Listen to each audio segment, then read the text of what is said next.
এ ওরে কারারে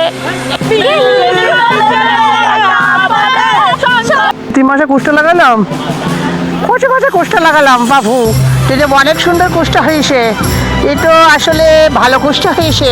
তা দেখি কবে কাটা যায়। গাঙাছের ধারে, বাড়ি তো পানি নেই, আকাশের পানি নেই, আল্লাহ রাব্বুল আলামিন পানি। দেখা যাক কবে কাটা যায়। এই কুষ্ঠটা সুন্দর সুন্দর কুষ্ঠ হয়েছে। ওরে বাবা, 8 বিঘি কুষ্ঠ লাগাইছি, তার মধ্যে সবচেয়ে 5 কিলার বই এইটা। এই যে কুষ্ঠটা সুন্দর কুষ্ঠ হয়েছে। তা আসলে আমার অর্থ সম্পদের কোনো ভুলটি সব আমার দেখছিস। এ ওরে কারারে, এ ওই শালি বিলি বকা বকি করতে গেলে এ শালি বিলি কারা দেই, আস্তে আস্তে আগে যায় কারা।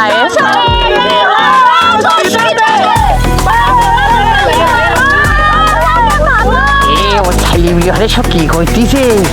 এ ওই মেয়েটা ওই কলসিটাকে পানি নেসে যাচ্ছে, তাদের ইফটিজিং করছে। হাই হাই কি সর্বনাশ। এটারা ইফটিজিং করছিস কেন? এই ছেলেরা, এই দুষ্ট ছেলেরা, এই দাঁড়া, এই দাঁড়া, এই দাঁড়া, এই ছেলেরা, ছেলেরা, এই তুমি কি সমস্যা কি? এই তোমাদের বাড়ি কি মা বোন নেই? আছে তো ওই মেয়েটার এবার ডিস্টার্ব করছো তোমরা। আমি অনেকক্ষণ দেখে আমার সব বেয়াদব,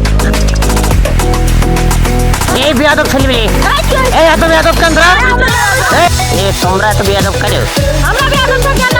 এই আমার কথা শোনো, তুমি এই যে নদীর ধারে বসে এই যে ইফটিজিং করছো, ওই যে মেয়েটা দেখলাম করলে, এটা কি তোমাদেরকে উচিত হচ্ছে নাকি?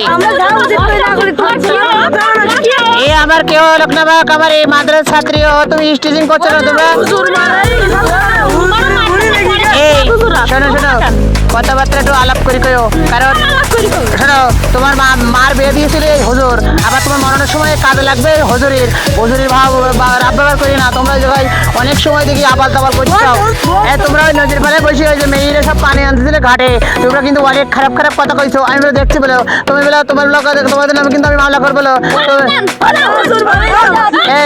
আমি বাবা তোমাকে অভিশাপ দিয়ে আসছি, তোমরা একদিন এমন একদিন আসবে যাতে তোমরা আমাকে সম্মান করবে এবং তোমার কি বিপদ আবার জীবনেও কাটবে না। আমি হেঁটে দিলাম বাবা, মাপ চাই।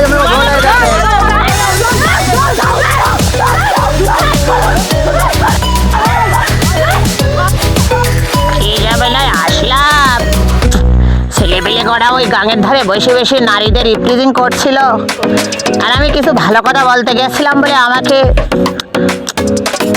বন্ড হুজুর বলে তাড়িয়ে দিল। কি জামানা আসলো রে বাবা, ভালো মানুষের কোনো ভাত নেই রে বাবা।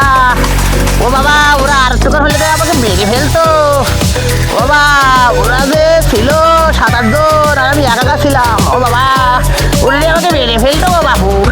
আমি কি করতাম? আমি বাসি আষ্টবাসা শরীরে আর কোনোদিন ওকে সামনে আসবো না।